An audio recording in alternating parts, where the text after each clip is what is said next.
Chief Prosecutor Karen Khan, thank you for giving us this interview. It is a 5,000 bombshell news late last month that you announced requesting arrest warrant from the judges in the ICC for Senior General May Online. It is a big news not just for Senior General May Online, but also for people in Burma, particularly for the Rohingya community in the country. But lots of people don't really understand how the ICC play, the role that you play. And I want you to help me to tell our audience how the function of the ICC and the role you play. And I like to start with a question about the charges and the evidence you have against Senior General May Online. The process first, I'm the Chief Prosecutor of the ICC. My office is responsible for investigating crimes within the jurisdiction of the court. We have jurisdiction in relation to Myanmar, even though Myanmar is not a state party. It is not a signatory to the Rome Statute. And our jurisdiction is because Bangladesh, which neighbors Myanmar, is. And the judges of the International Criminal Court decided in 2019 that my office would have jurisdiction in what became known as the Myanmar-Bangladesh situation, when and if the prosecution could establish crimes took place within the jurisdiction of the court, as genocide, war crimes, crimes against humanity, and at least one of the elements of the offense took place on the territory of Bangladesh, which is a state party. So based upon that, we have been investigating since 2019 the allegations regarding the crimes committed against the Rohingya people, of which 1.2 million or maybe more are currently in Bangladesh, in Kutupalong refugee camp, one of the biggest camps in the world. Many others have been dispersed into Malaysia or into Indonesia and to other parts of the world. And we've been investigating by looking at incriminating and exonerating evidence equally. Now, it's quite right that the Rohingya people have suffered a lot from 1978. They suffered a lot in 1991, 1992, and of course, the period we're looking at, 2016, 2017. Once we have the evidence, we submit it before judges of the International Criminal Court.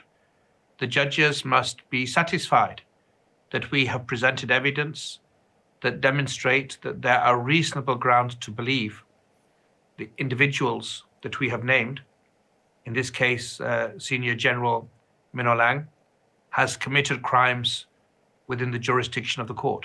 And the judges currently will be considering that application we submitted. The crime that Senior General Min Aung Hlaing committed, are you charging him on the crime against humanity and the war crime? Can you please explain what crime that you are charging him?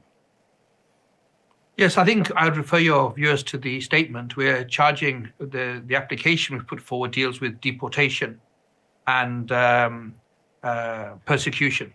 So these are crimes within the jurisdiction of the court. So we have these are the principal underpinnings of the crimes we've put forward.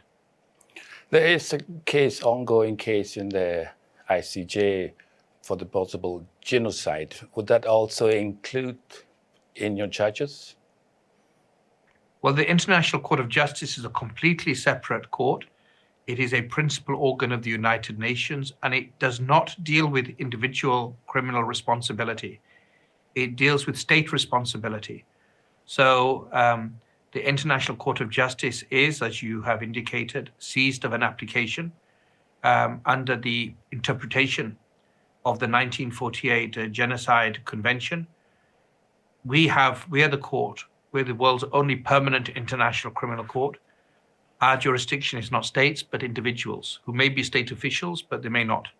And based upon our jurisdiction, we have filed the application that you have mentioned before our judges, which names an individual, which is Senior General Min Aung Hlaing.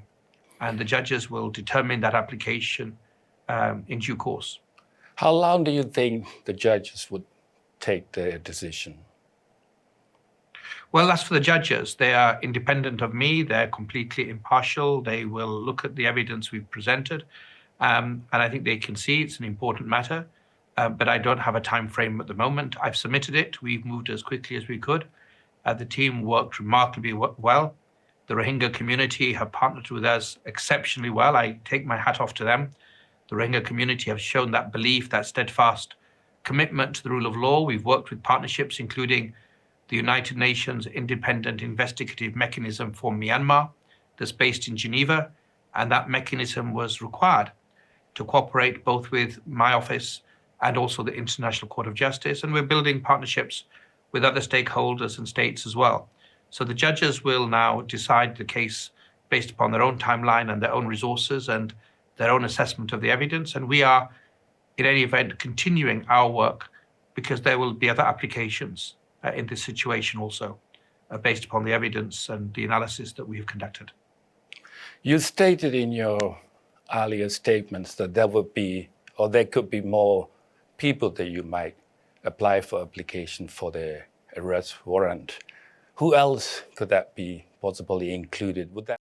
I'm not going to speculate. I don't give a running commentary in terms of investigation. We have a focus. We know where we're going. We know what the evidence shows at the moment. But the message should be this: every individual with power, any person who has an ability to incite violence or calm things down, any person who can have a gun that think they can use it against civilians, they should realize very clearly from what we have applied for that the law is above all of us, that they have legal obligations, and the world is looking closely at what is happening in Myanmar, including what is happening with the Rohingya people. And one of the things I was really pleased about is this outpouring of support from so many other non-Rohingya community of Myanmar, because the law is owned not by a victim community, a targeted community by itself. We are all part of this greater island of humanity, this greater continent of humanity. And I think we need to see ourselves in the suffering of others. And I think within that is the seeds of cohesion that ultimately is necessary for Myanmar to retain its sovereignty and territorial integrity, for the different components, the different communities, the different cultures and religions and elements that make Myanmar such an amazing country with such a deep history and culture. Everybody should see themselves in the suffering of their brothers and sisters, even if they're from different parts of the country. I think that is an opportunity for a country to come together based upon our shared humanity and our equal protection under the law.